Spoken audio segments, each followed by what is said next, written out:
Welcome to red TV. నేను మీ Teja. 2007 December 27 ఉమ్మడి రాష్ట్రంగా ఉన్నప్పుడు విజయవాడలో ఒక దారుణమైన సంఘటన జరిగింది. విజయవాడ దగ్గరలో ఇబ్రహీంపట్నం దగ్గరలో ఉన్న శ్రీ దుర్గా లేడీస్ హాస్టల్లో ఆయుష 17 సంవత్సరాల అమ్మాయి తన బీఫార్మసీ చదువుకుంటూ ఉంది. ఆ హాస్టల్లో నివాసిస్తూ దగ్గర కాలేజీలో చదువుకుంటూ ఉంది. అయితే ఆ అమ్మాయిని అదే హాస్టల్లో అత్యాచారం చేసి దారుణంగా చంపేశారు. ఈ సంఘటన జరిగి ఇప్పటికి 18 సంవత్సరాలు అవుతుంది. ఇప్పటికి దీనికి సంబంధించి న్యాయం వాళ్ళ ఫ్యామిలీ మెంబర్స్ కి జరగలేదు, సరైన తీర్పు బయటకి రాలేదు. అయితే దీని గురించి ఇప్పుడు మనం ఎందుకు డిస్కస్ చేస్తున్నాం అంటే, వాళ్ళ తల్లిదండ్రులు ఎక్కని పోలీస్ స్టేషన్ మెట్లు, ప్రభుత్వాలు మారుతున్నాయి, నాయకులు మారుతున్నారు, కానీ ఎవరు కూడా వారికి సరిగ్గా సహకరించట్లే. వైసీపీ కావచ్చు, టీడీపీ కావచ్చు, జనసేన కావచ్చు, బీజేపీ కావచ్చు, ఇప్పుడు ఉన్న కూటమి కావచ్చు. అయితే రీసెంట్ గా ఏదైతే సిబిఐ ఎంక్వైరీ జరిగిందో దానికి సంబంధించి final report file seal cover హైకోర్టుకి వెళ్ళిందనేది ఇప్పుడు బయటపడింది. సో ఇప్పుడు అందులో అసలు ఏముంది, అందులో అసలు ఎలాంటి డీటెయిల్స్ ఉన్నాయి, ఎవరు దోషి, దానికి సంబంధించిన విషయాలన్నీ కూడా బయటకు వచ్చే అవకాశం ఉంది. అండ్ సిబిఐ కూడా దాదాపు 7 years ఈ కేసుని ఇన్వెస్టిగేషన్ చేశాయి. దాదాపు 266 మందిని విచారించారు. సో 18 సంవత్సరాలు అవుతుంది. 2007, ఇప్పుడు 2025. సో వీళ్ళ తల్లిదండ్రులకి న్యాయం దొరుకుతుందా దొరకదా? ఎందుకంటే ఈ కేసు ఎప్పుడైతే వీళ్ళ తల్లిదండ్రులు పెట్టారో 2008, అంటే అక్కడ స్థానిక పోలీస్ స్టేషన్ ఇన్వెస్టిగేషన్ స్టార్ట్ చేసిన తర్వాత 2008లో పిడతల సత్యం బాబు అనే ఒక వ్యక్తిని అరెస్ట్ చేశారు. తర్వాత 2010లో మహిళా కోర్టు ఆ పిడతల సత్యం బాబుకి 10 సంవత్సరాల పాటు జైలు శిక్ష విధించింది. తర్వాత 2010 అక్టోబర్లో సత్యం బాబు హైకోర్టుకి అప్పీల్ చేసుకున్నాడు.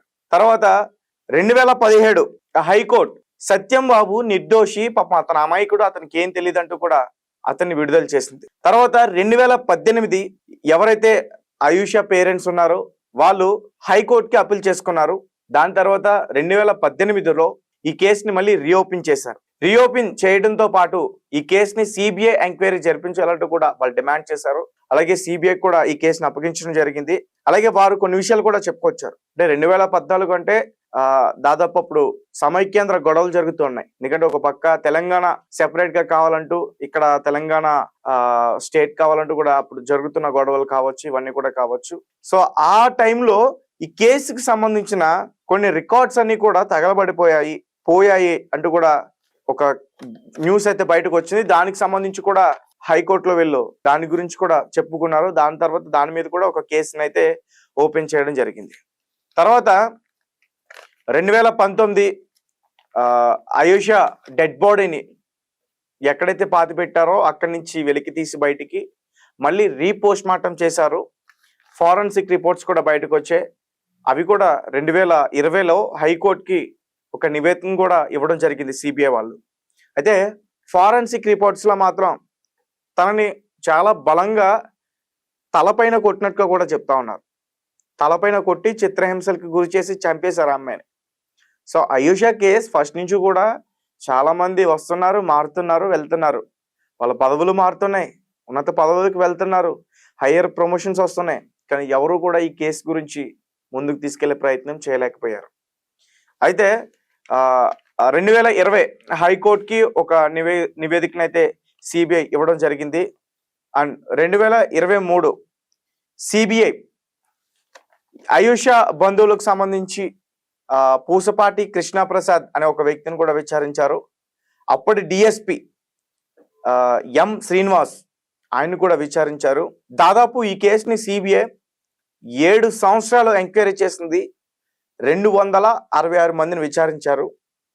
సో పూర్తి విషయాలన్నీ కూడా ఇప్పుడు ఏదైతే మనం చెప్పుకుంటున్నామో CBI final report file seal cover కోర్టుకి ఒక నివేదికని ఇచ్చింది, ఫైనల్ రిపోర్ట్ని ఇచ్చిందని దాని గురించి చెప్పుకుంటున్నాము. అది జూన్ 26న బయటకు వచ్చే అవకాశం కూడా ఉంది. దోషులు ఎవరు, రాజకీయ నాయకుల హస్తాలు ఏంటి, ఇందులో ఎవరెవరు ఇన్వాల్వ్ అయి ఉన్నారు, ఎవరెవరు డిపార్ట్మెంట్ వాళ్ళకి, పోలీస్ డిపార్ట్మెంట్ వాళ్ళకి ప్రెజర్ తీసుకొచ్చారు, ఈ ప్రతి ఒక్క అంశం గురించి కూడా ఆ రోజు కోర్టు దీనిపైన పూర్తి వివరణ ఇచ్చే అవకాశం కూడా ఉంది. అండ్ వాళ్ళ తల్లిదండ్రులు కూడా వాళ్ళు కూడా 18 సంవత్సరాల నుంచి కూడా ఎదురు చూస్తున్నారు. కాబట్టి మరి ఈ జూన్ 26 వాళ్ళకి న్యాయం దక్కుతుందా దక్కదా అనే దాని గురించి కూడా వాళ్ళు ఇప్పటి నుంచే ఆలోచిస్తున్నారు. వాళ్ళ తల్లిదండ్రులు శంషీద్ బేగం అలాగే ఇక్బాల్ బాషా. సో ముస్లిం మతానికి సంబంధించిన వాళ్ళ ఇల్లు. సో ఆయేషాని చాలా దారుణంగా చంపేశారు. అండ్ చాలా మంది కూడా ఈ కేసు గురించి చాలా సందర్భాల్లో కూడా మాట్లాడారు.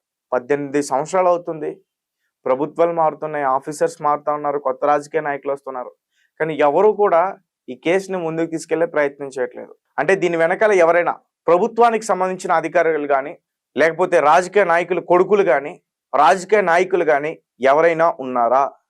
అందుకే ఈ కేసు 18 సంవత్సరాలు టైం పట్టింది ఈ కేసును ఛేదించడానికి.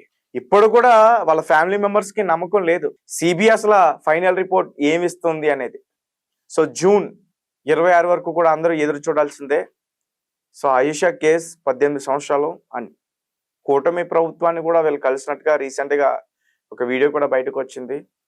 సో పవన్ కళ్యాణ్ గారిని కలిసిన తర్వాత ఈ కేసు మరింత ముందుకి సాగిందంటూ కూడా చెప్తున్నారు. అందులో ఎలాంటి వాస్తవాలు ఉన్నాయని అయితే మాత్రం తెలియదు, ఈ బయట మాట్లాడుతున్న మాటలు మాత్రమే.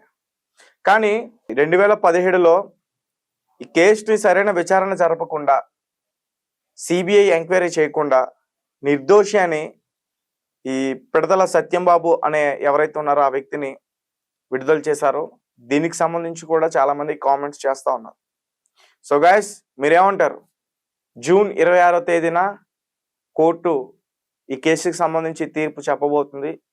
ఆ రోజు మరి ఆయేషా ఫ్యామిలీ మెంబర్స్కి న్యాయం దొరుకుతుందా? కూటమి ప్రభుత్వంలో అయినా సరే కనీసం వీళ్ళ ఫ్యామిలీ మెంబర్స్కి న్యాయం దొరుకుతుందా లేదంటారా అనే విషయాన్ని మాకు ఖచ్చితంగా కామెంట్ రూపంలో తెలియపరచండి. అండ్ ఈ కేసు చూస్తుంటే నాకు అర్థం అవుతుంది మన చట్టాలు, మన ప్రభుత్వాలు ఎంత వెనకబడి ఉన్నాయనేది పూర్తిగా అర్థమవుతుంది. ఒక కేసును ఛేదించడానికి 18 సంవత్సరాలు. ఈ కేసుకి సంబంధించిన ఒకవేళ నిర్దోషులు కావచ్చు, నిందితులు కావచ్చు, అసలు ఈ దేశంలో ఉన్నారో లేదంటే పారిపోయారో కూడా ఎవరికీ తెలియదు. ఇప్పుడు దోషులుగా ఒకవేళ కొంతమంది వ్యక్తుల్ని కోర్టు తీర్పు ఇచ్చింది అనుకో, వాళ్ళు ఇక్కడ లేకపోతే ఏం చేస్తారు? ఏం చేయలేరు. సో రైట్, మీరేమనుకుంటున్నారు అనే విషయాన్ని ఖచ్చితంగా మాకు కామెంట్ రూపంలో తెలియపరచండి.